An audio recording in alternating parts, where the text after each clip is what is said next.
Bonjour à tous. Pour bien suivre les règles et recommandations qu'on vous demande, on a fait un petit vidéo pour faciliter l'accès. Juste à visionner cette vidéo, vous comprendrez les mesures de sécurité et serez en mesure, en fait, de bien les respecter. Dans le manoir, en fait, à votre arrivée, on va vous demander le même formulaire qu'auparavant. Donc, c'est important de bien le remplir. C'est certain qu'advenant un symptôme, on va vous demander de quitter. En fait, si vous avez déjà symptômes, présentez-vous pas ici au manoir, on ne vous laissera pas rentrer, c'est certain. Donc, ils vont prendre la température, l'indiquer également. Et puis, pour vous présenter ici, vous devez avoir masque et lunettes de protection. Donc, par la suite, vous allez pouvoir vous présenter à l'appartement de votre parent. Pour le moment, c'est un visiteur à la fois et puis 2 maximum par jour.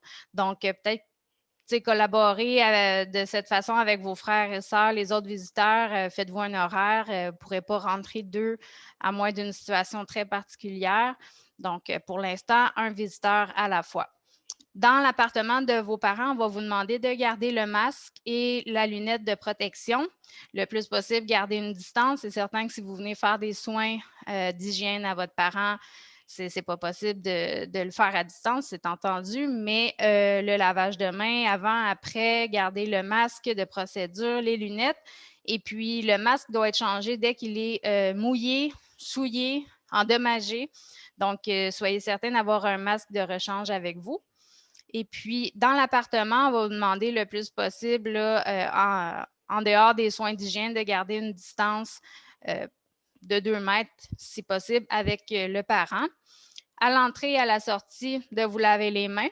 À l'entrée et la sortie du manoir, mais aussi de l'appartement de votre parent. Vous devez éviter de vous promener dans le manoir. Les accès sont interdits aux visiteurs pour tous les lieux communs. Donc, vous devez demeurer dans le logement de vos parents. Même chose pour les salles de bain. C'est interdit aux visiteurs, les salles de bain dans les corridors. Donc, assurez-vous là, d'avoir été déjà au préalable chez vos parents. Et puis, l'entrée, si vous venez porter des effets personnels à votre parent, vous pouvez les laisser à l'entrée. Ils vont être désinfectés, livrés par la suite dans l'appartement. Si vous n'avez pas affaire à venir faire une visite, là, c'est possible, là, on recommence les livraisons, c'est possible de laisser des denrées ou autre chose.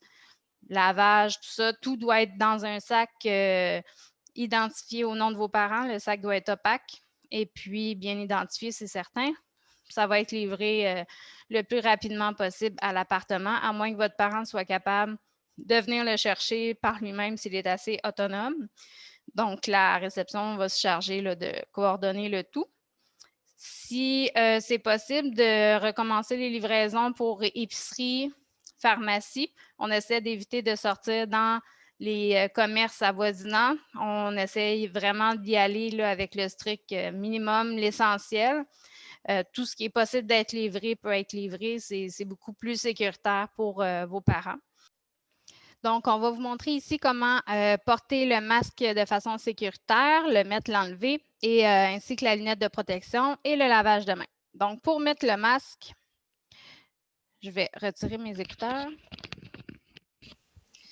On va prendre le masque par les élastiques, le mettre sur notre nez. Ça couvre la bouche également. On va le pincer ici au nez et on le descend.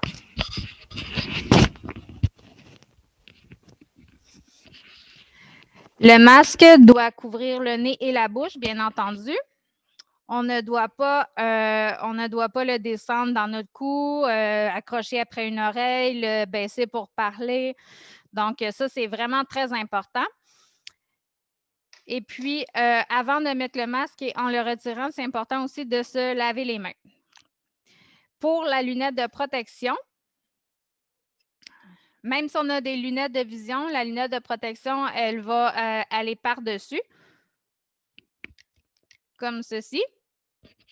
Parce que celle-ci, elle va nous protéger sur le côté, vous voyez, donc ça empêche vraiment le microbe d'entrer.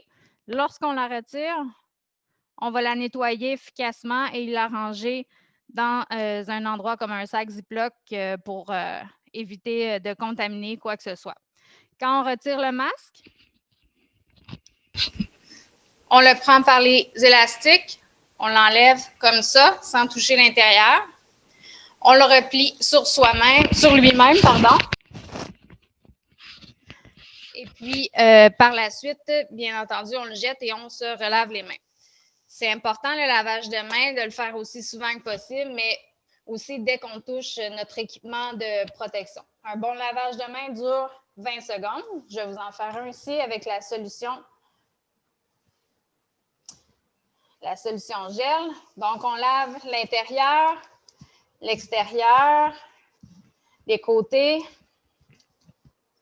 OK, chacun des doigts, très important. Les ongles.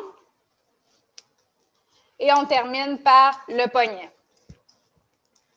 OK, donc à la toute fin, il est supposé nous rester un petit peu de liquide sur les mains si elles sont sèches parce qu'on n'a pas mis assez de liquide pour le nettoyage qui soit efficace. Donc, c'est important. C'est sûr que ça ne bat pas l'eau et le savon, mais c'est mieux ça que rien du tout. Donc, c'est important de le faire de cette façon-là, un bon 20 secondes. Maintenant, c'est certain qu'on ne vous demandera pas, comme les employés, de vous changer en arrivant ici avant d'aller dans l'appartement. Par contre, ce que je vais vous demander, en venant ici, là, essayez de ne pas aller un petit peu partout avant au magasin, à l'épicerie, tout ça. On essaie de minimiser nos déplacements avec les vêtements qu'on porte. Même chose en repartant, essayez autant que possible d'aller à la maison tout de suite, enlever vos vêtements et puis les laver le plus rapidement possible pour éviter la propagation des microbes. Donc, c'est sûr qu'ici, les employés se changent en arrivant avant de commencer leur quart de travail, remettent le vêtement à la fin, repartent avec le vêtement de travail dans un sac fermé. On ne vous demandera pas ça, mais faites vraiment attention là, parce que c'est sûr que sur les vêtements, le microbe peut rester aussi là, si jamais c'est le cas. Et c'est certain qu'on s'en est bien tiré à la vague numéro 1 avec votre collaboration à tous. C'est sûr qu'on va tout faire, mettre en œuvre pour que ça ne rentre pas dans nos bâtisses. Mais pour ça, on a besoin de vous. Donc, s'il vous plaît, juste collaborer. Le personnel, ils ne font pas ça pour mal faire. S'ils ne vous voient pas de masque, ils vont vous aviser. Donc, c'est important de bien respecter les règles sanitaires qui sont demandées. Et puis, autant que possible, privilégier les visites au parloir ou les visites par vidéo. Si ce n'est pas nécessaire de venir ici au manoir, là, je comprends qu'on a tout hâte de voir nos parents, mais le plus sécuritaire, c'est de rester à distance. Donc, on s'attend à ce que les gens collaborent, tout comme à la première vague, pour s'en tirer le plus vite possible. Et puis, d'encourager à ce moment-là les proches à bien écouter les règlements qui sont demandés ici au manoir. Donc, s'il y a quoi que ce soit, référez-vous à la réception, ils vont vous diriger au bon endroit. Vous pouvez nous rejoindre. Le téléphone est surtout pour les urgences. C'est entendu que c'est peut-être plus difficile. Sinon, vous pouvez y aller par courriel ou sur le site Internet des Résidences Soleil. Il y a un petit courriel là, info. Et puis, vous pouvez aussi vous inscrire comme famille et puis recevoir les mises à jour semaine après semaine pour le coronavirus. C'est une bonne façon de se tenir au courant de nos mesures aussi. Donc, là-dessus, je vous souhaite une bonne visite chez nous. Et puis, s'il y a quoi que ce soit, n'hésitez pas à nous en parler. Merci, au revoir.